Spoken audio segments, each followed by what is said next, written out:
નમસ્કાર વિદ્યાર્થી મિત્રો, BSM 5માં આ બીજા વિડીયોમાં આપણે કેટલાક ફકરાઓ વિશે સંક્ષેપ કેમ થાય એ જોઈશું. આગળના વિડીયોમાં કહ્યું છે એ પ્રમાણે કે તમારે ખાસ ધ્યાનમાં રાખવાની બાબતો આટલી છે, એ ધ્યાનમાં રાખવાની જરૂર છે અને મગજમાં ડેટા ફિટ કરી દેવાનો છે. તો કઈ કઈ વાતો આપણે ધ્યાન રાખવાની છે ફકરાનું સંક્ષેપીકરણ કરતાં, કાં તો આખા પેપર માટે આટલી વસ્તુ મહત્ત્વની છે. ફકરાને એના મૂળ મુદ્દાને સમજવા માટે આટલા પોઈન્ટો મહત્ત્વના છે. તો એ ફરીથી પાછું રિપીટ કરું છું. હજુ ફકરાને 2 કે 3 વાર ધ્યાનથી પૂરી એકાગ્રતાથી વાંચવો જરૂરી છે. ત્રીજી વાર વાંચતા ફકરાનું કથયિતવ્ય આપણી પકડમાં આવી જાય છે. ફકરામાં શું કહેવા માગે છે, તેનો ધ્વનિ શું છે, તેનું હાર્દ પૂર્ણ એકાગ્રતાથી વાંચતા કઠિન ફકરામાંથી પણ પકડાય છે. પોઈન્ટ 2, ફકરો બરાબર સમજમાં આવી જાય ત્યારે એમાંથી જરૂરી મુદ્દા તારવી લેવા. પ્રથમની 3-4 પંક્તિમાં શું કહેવા માગે છે, પછી શું કહે છે, અંતે શું કહે છે તે નોંધવું જરૂરી બને છે. ફકરામાં આવતા અલંકારો, અવતરણો, ઉદાહરણો, લાંબા વિશેષણો તથા બિનજરૂરી વર્ણનો દૂર કરવા. આગળનો પોઈન્ટ હતો ફકરામાં રજૂ થયેલા વિચારો, મુદ્દાને ક્રમાનુસાર અલગ પાડવા જોઈએ. આગળનો પોઈન્ટ, સારલેખન કરતી વખતે સંક્ષેપ કરનારે પોતાની ભાષામાં વિચારને નિરૂપવાનો હોવાથી અસલ ફકરાના શબ્દપ્રયોગો કે લઢણોનો ઉપયોગ ન કરવો જોઈએ. તેની સતત કાળજી રાખવી જોઈએ. સંક્ષેપીકરણ એટલે મૂળ ફકરામાંથી જ સીધા ઉપાડીને મૂકી દીધેલા થોડા વાક્યનો સમૂહ એવું નથી. તેમાં તો આખાય ફકરાનો સાર, એના મૂળ વિચારને જાળવીને આપણા શબ્દોમાં લખવાનો છે. એ વાત સતત તમારા મનમાં રહેવી જોઈએ. સંક્ષેપીકરણ એટલે કેવળ ફકરાનો સંક્ષેપ કરવાનો છે.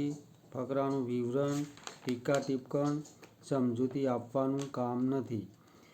પોતાના વિચારો કે ટીકા ટિપ્પણને એમાં ભૂલે ચૂકે સ્થાન નથી.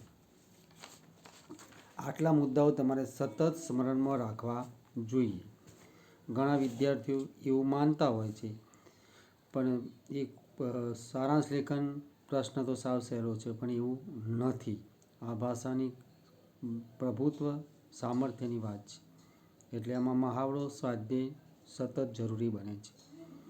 સારાંશ લેખન એટલે મૂળ વાતને સંક્ષેપમાં જણાવવાની ક્રિયા, એને સંક્ષેપીકરણ કે સંક્ષેપ કહેવાય. એક રીતે જોઈએ તો સારાંશ લેખન કે સંક્ષેપીકરણની આ ક્રિયા વિવરણ કે વિચાર વિસ્તરની ક્રિયાથી તદ્દન ઉલટી ક્રિયા છે. વિવરણમાં આપણે મૂળ લખાણમાં વ્યક્ત થયેલા વિચારને દાખલા, દલીલોથી, દ્રષ્ટાંતોથી, ઉપમાઓ આદિથી વિસ્તારીએ છીએ, જ્યારે સારાંશ લેખનમાં એનાથી ઉલટું જ છે. મૂળ લખાણમાં વ્યક્ત થયેલા વિચારો શક્ય તેટલી ટૂંકી અને સીધી રીતે મૂકવાનો પ્રયત્ન આપણે સાર લેખન વખતે કરતા હોઈએ છીએ.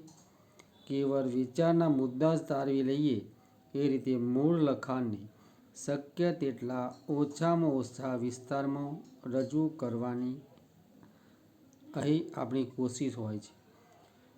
વિસ્તારની ક્રિયા કરતાં સંકોચનની આ ક્રિયા ઘણી વધારે અઘરી છે, કારણ કે ટૂંકમાં છતાં મુદ્દાસર રીતે કંઈ પણ કહેવાની ક્રિયા હંમેશા સાવધાની અને ભારે કુશળતા માગી લે તેવું કામ છે. હવે આપણે 2 ફકરાઓ જોઈએ. આટલું ધ્યાનમાં રાખ્યા પછી તમારે ફકરાઓનો આપણે થોડો સ્વાધ્યાય પ્રેક્ટિસ કરીએ. ફકરો તમારી નજર સમક્ષ છે. કવિતાનું ઉપાદાન શબ્દ છે. શબ્દને બે ગુણ છે, અવાજ અને અર્થ. શબ્દ એ કેવળ અવાજ કે કેવળ અર્થ નથી. શબ્દ એ અર્થમય અવાજ, અવાજમય અર્થ છે. અન્ય જીવો, પશુ પંખી, જંતુને પણ અવાજો હોય છે, પણ એ અવાજો શબ્દો નથી. જ્યારે મનુષ્યના અવાજો શબ્દો છે, કારણ કે મનુષ્યના નિશ્ચિત અવાજ એકમોમાં સમાજે સર્વસંમતિથી, સર્વ સ્વીકૃતિથી નિશ્ચિત અર્થોનું આરોપણ કર્યું છે. કવિતાનું ઉપાદાન શબ્દો છે. કવિતા શબ્દની કળા, વર્બલ આર્ટ છે. શબ્દને કારણે જ કવિતા અન્ય કળાઓથી ભિન્ન છે, સંગીતથી પણ ભિન્ન છે. કારણ કે સંગીતમાં અવાજો છે પણ અર્થો નથી. સંગીત અવાજોની કળા, સ્વરોની આર્ટ છે. આપણે જ્યારે વ્યવહારમાં શબ્દો બોલીએ છીએ ત્યારે બોલનારના મુખમાંથી એક પછી એક અવાજ સાંભળનારના કાનમાં પહોંચે છે અને સાથે સાથે એના મનમાં એ નિશ્ચિત અવાજોના એકમોમાં બોલનાર અને સાંભળનાર જે સમાજના સભ્યો છે તે સમાજે સર્વસંમતિથી, સર્વ સ્વીકૃતિથી જે નિશ્ચિત અર્થોનું આરોપણ કર્યું છે તે અર્થોનો બોધ થાય છે. પણ કવિતા એ કળા છે. એથી કવિતાના શબ્દના અવાજ અને અર્થનો વ્યવહારમાં એ શબ્દના અવાજ અને અર્થનો જે પ્રકારનો મહિમા છે એથી કંઈક વિશેષ, કંઈક અન્ય મહિમા છે. એથી કવિતાના શબ્દનો વ્યવહારમાં એ શબ્દનો છે એથી કંઈક વિશેષ, કંઈક અન્ય અર્થબોધ થાય છે. પણ કવિતાના શબ્દનો આ કંઈક વિશેષ, કંઈક અન્ય અર્થબોધ વ્યવહારમાં એ શબ્દનો જે અર્થ છે એ અર્થ દ્વારા જ ન અન્યથા થાય છે, એ સ્મરણમાં રહેવું જોઈએ.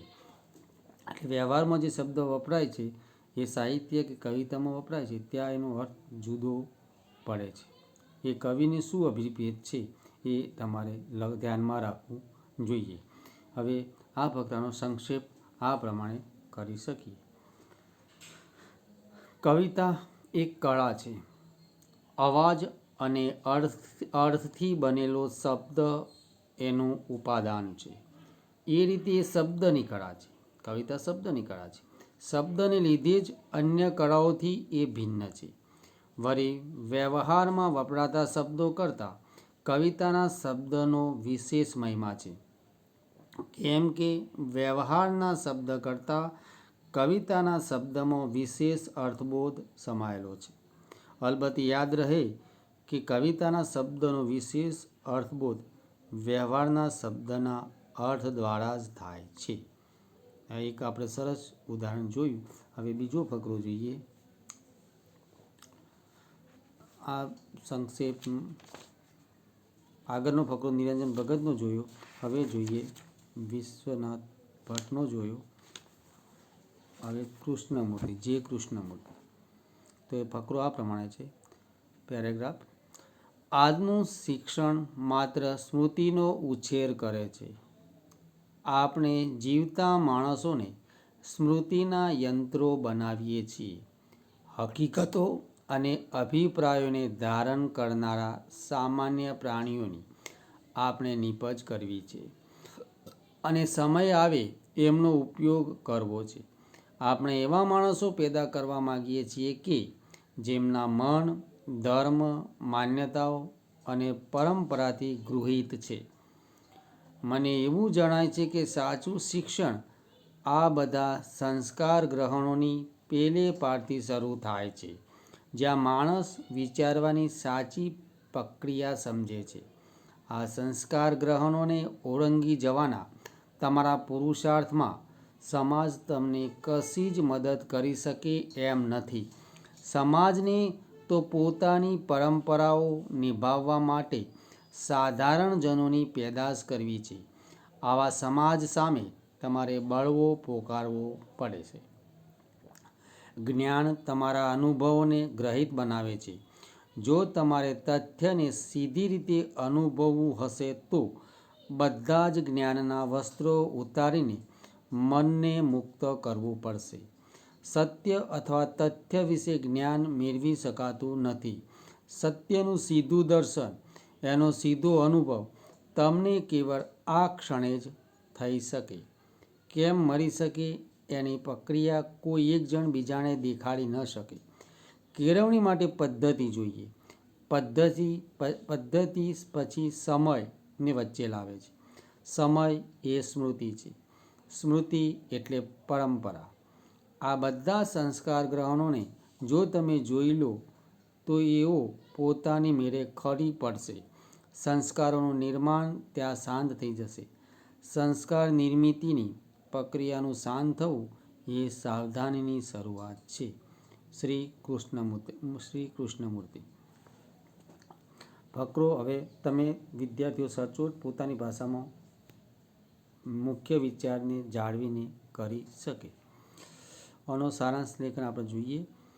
સાંપ્રત શિક્ષણ જ્ઞાનનો અવબોધ કરીને ચેતનાની ક્ષિતિજોને વિસ્તારવાને બદલે જીવંત માણસને સ્મૃતિના જડ યંત્રો બનાવી મૂકે છે. સંસ્કાર ગ્રહણોથી મુક્ત એવું સાચું શિક્ષણ પામવા પુરુષાર્થ કરવો પડશે.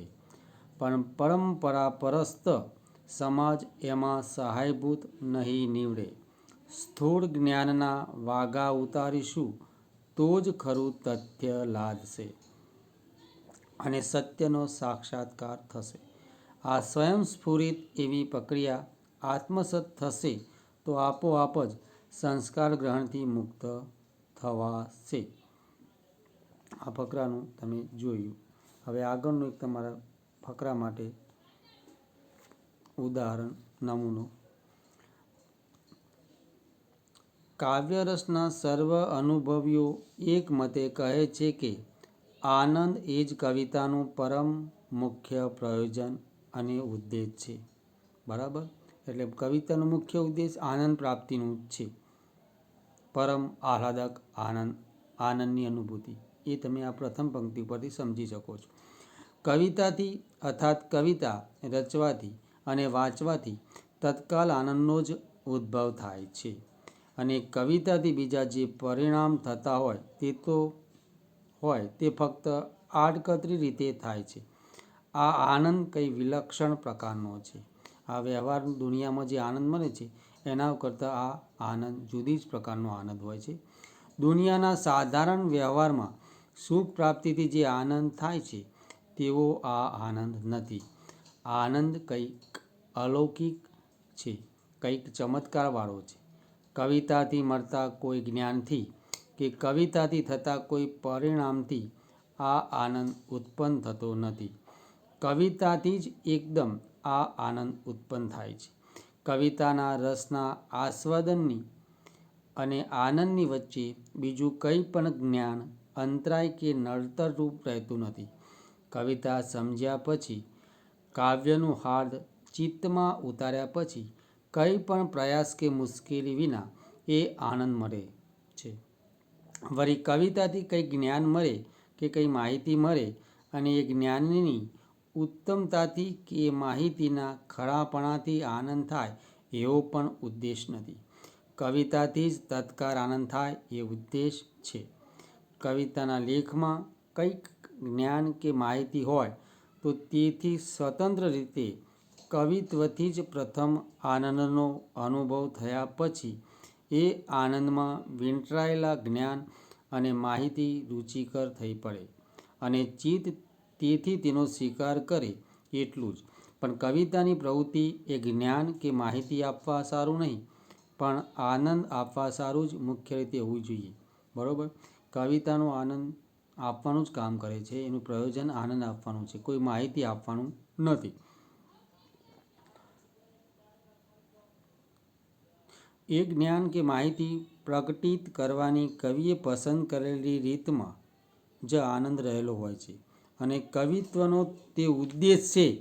જ્ઞાન કે માહિતીનો વિષય ગમે તેવો મહત્ત્વનો કે ઉપયોગી હોય, ધર્મ, તત્વમીમાંસા, સૃષ્ટિ વિજ્ઞાન, ઇતિહાસ કે એવો ગમે તે વિષય હોય પણ તે પ્રકટ કરવાની રીતમાં આનંદ દાખલ થઈ શકતો ન હોય તો કવિતા માટે તે વિષયોમાં નિરૂપણ નકામા છે.